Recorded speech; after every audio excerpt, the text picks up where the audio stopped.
Assalamualaikum warahmatullahi wabarakatuh.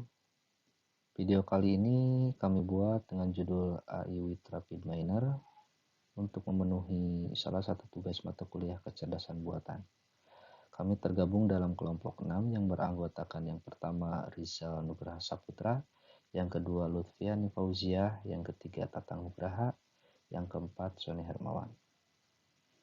Selanjutnya kami akan memaparkan pengertian RapidMiner. RapidMiner adalah sebuah aplikasi atau perangkat lunak yang open source.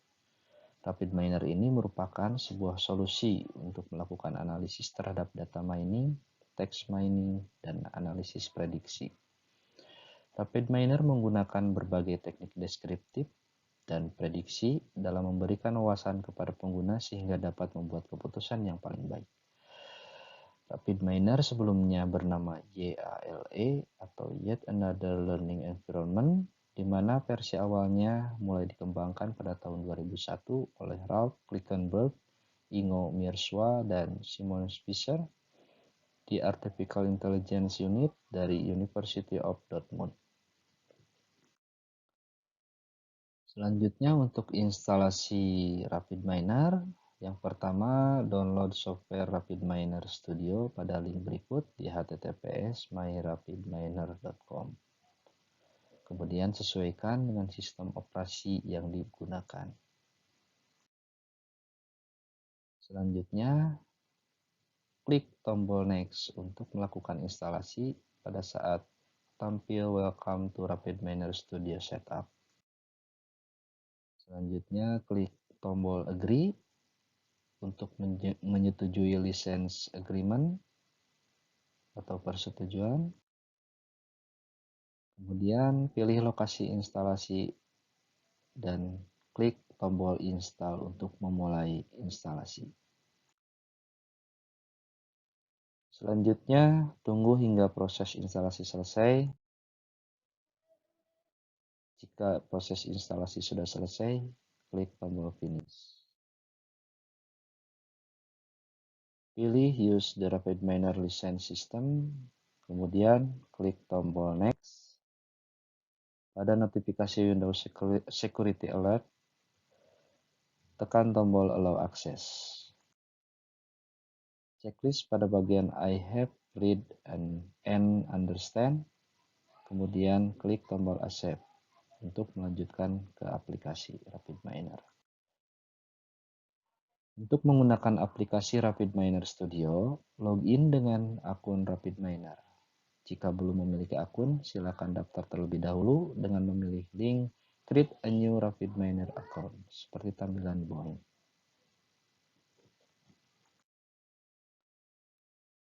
Kemudian untuk selanjutnya akan kami serahkan ke rekan kami selanjutnya untuk pengenalan lingkungan kerja. Ya, terima kasih Pak Sony. Untuk selanjutnya yaitu bagian pengenalan lingkungan kerja pada aplikasi RapidMiner. Di sini ada perspektif dan view, yaitu ada start. Start adalah menu yang digunakan untuk menunjukkan bagian-bagian aksi yang akan user gunakan untuk prosesnya. Lalu ada recent, berfungsi untuk menampilkan proses-proses yang sudah dilakukan sebelumnya. Lalu ada learn, berfungsi untuk menampilkan pembelajaran pada RapidMiner yang sudah disediakan oleh aplikasi tersebut. Lalu ada repository, yaitu ada import data yang digunakan untuk mengimpor dataset dari perangkat komputer yang berformat Excel atau CSV. Yang kedua yaitu ada training resource, yaitu berfungsi untuk mengambil berbagai data yang disediakan oleh RapidMiner yang dipelajari. Lalu ada sampel, adalah contoh atau macam-macam data yang digunakan untuk proses evaluasi. Ada local repository, yaitu tempat data yang sudah diimpor dari perangkat eksternal. Lalu ada temporary repository, yaitu tempat data yang sudah diimpor dari perangkat eksternal. Yang ketiga ada view operator. Memiliki menu yaitu data akses untuk menampilkan dan menulis repository. Lalu ada blending untuk transformasi data dan metadata.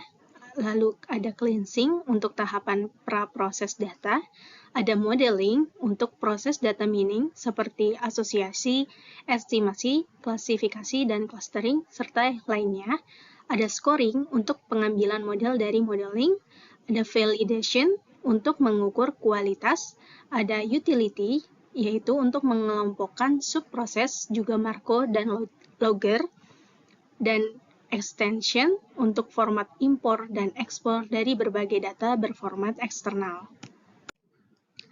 Lalu yang keempat ada view process. Pada halaman ini digunakan untuk mendesain dari kumpulan atau rangkaian fungsi-fungsi dari operator yang disusun secara visual programming. Lalu yang kelima ada menu play button.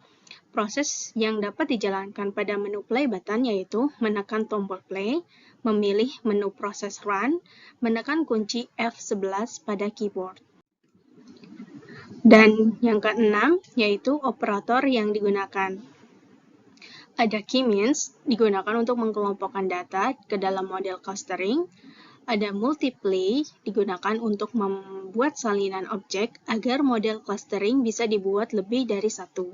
Lalu ada cluster distance performance digunakan untuk mengukur kinerja modeling clustering yang paling efektif. Untuk selanjutnya akan dibawakan oleh rekan saya. Terima kasih.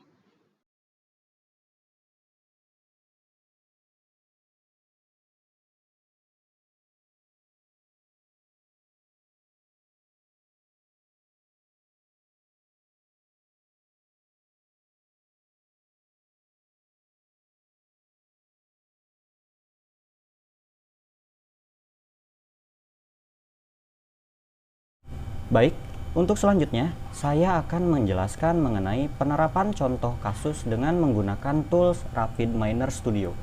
Oke, langsung saja kita ke langkah-langkahnya. Yang harus kita siapkan, yang pertama adalah tentu saja software atau aplikasi RapidMiner Studio. Kemudian siapkan juga data yang akan kita simulasikan nantinya ke dalam aplikasi RapidMiner Studio. Oke, di sini contoh datanya saya menggunakan data dengan bentuk Excel seperti ini. Jadi nantinya data Excel ini akan saya masukkan ke dalam tools RapidMiner Studio ini. Oke, langsung saja kita buka aplikasi RapidMiner Studio.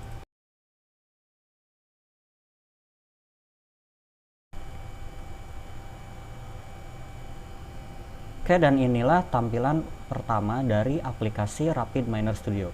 Untuk memulai menggunakan aplikasi ini, kita cukup klik saja di bagian menu blank process. Nah, maka nanti akan muncul seperti ini. Karena data yang akan kita gunakan berada di dalam komputer, maka kita harus melakukan import data terlebih dahulu. Caranya, kita klik di bagian import data, kemudian pilih My Computer,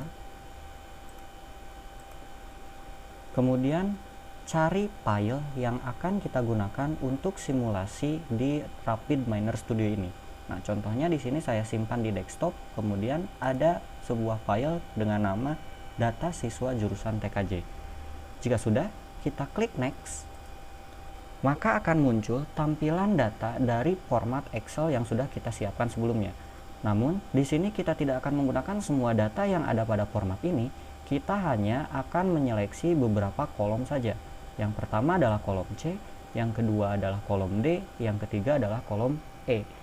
Sisanya tidak akan kita gunakan karena 3 kolom inilah yang nantinya akan kita gunakan untuk proses simulasi RapidMiner Studio. Oke, jika sudah diseleksi, kemudian kita klik next.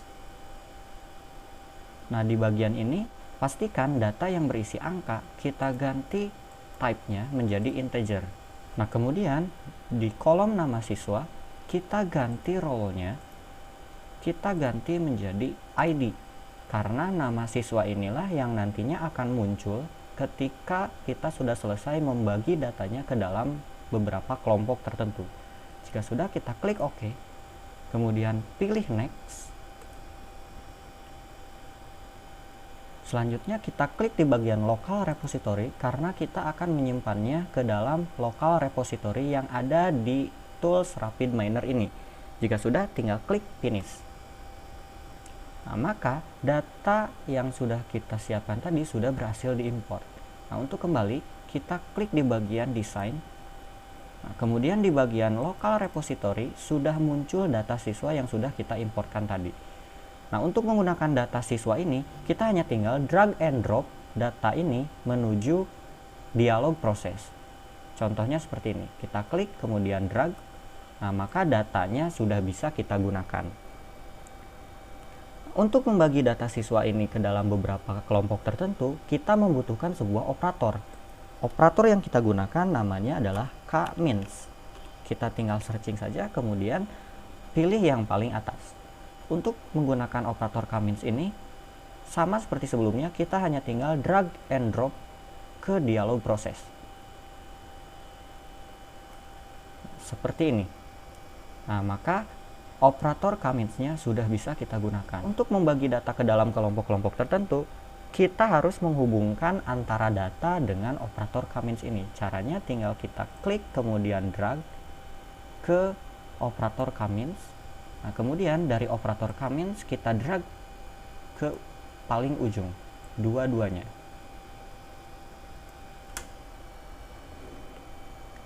Oke, jika sudah, kita lihat di bagian clustering, di bagian sebelah kanan ada yang disebut parameter. Nah, kita bisa menentukan data tersebut akan dibagi menjadi berapa kelompok. Caranya adalah dengan mengganti angka di bagian K ini. Jika di sini terdapat angka 5, maka data yang sudah kita importkan tadi akan dibagi menjadi 5 kelompok. Begitupun kalau kita mengetikkan angka 4, maka kita akan membagi data tersebut menjadi 4 kelompok. Oke, sebagai contoh kita akan membagi 5 kelompok seperti ini. Nah, jadi cara kerja operator k-means ini, dia akan menghitung semua data dengan menggunakan algoritma tertentu. Kemudian dia akan melihat kemiripan data yang nantinya akan digunakan sebagai patokan untuk menentukan pembagian klaster tertentu. Nah, untuk melihat pembagian klaster tersebut, kita hanya tinggal klik di bagian run. Nah, maka semua data yang sudah kita import sebelumnya sudah terbagi menjadi beberapa klaster, dari mulai klaster 0 sampai dengan klaster 4, karena kita membaginya menjadi 5 klaster atau 5 kelompok. Nah, untuk melihat siapa saja yang berada di klaster 0, siapa saja yang berada di klaster 1, nah kita hanya tinggal klik di bagian klaster model. Nah, maka di sini akan terlihat bahwa klaster 0 diisi dengan 31 item, kemudian klaster 1 diisi dengan 28 item, dan seterusnya. Nah, untuk melihat klaster 0 itu siapa saja, kita tinggal klik di bagian folder view.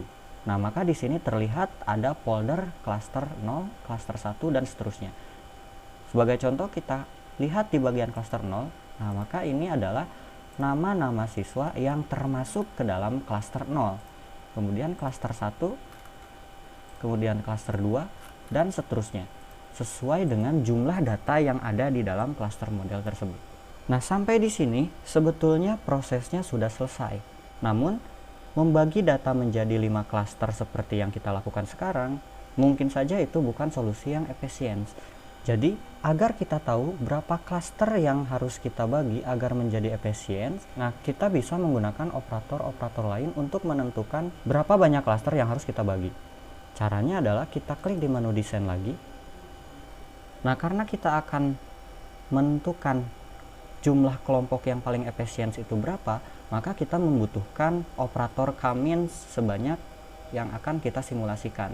Contohnya di sini kita akan membandingkan 2 kelompok data. Namun, untuk menggunakan operator k-means lebih dari 1, kita harus menggunakan operator tambahan. Namanya adalah multiply. Sama seperti sebelumnya, kita tinggal drag and drop ke dialog proses seperti ini. Kemudian kita terapkan di tengah. Oke, kita hapus dulu relasi-relasinya.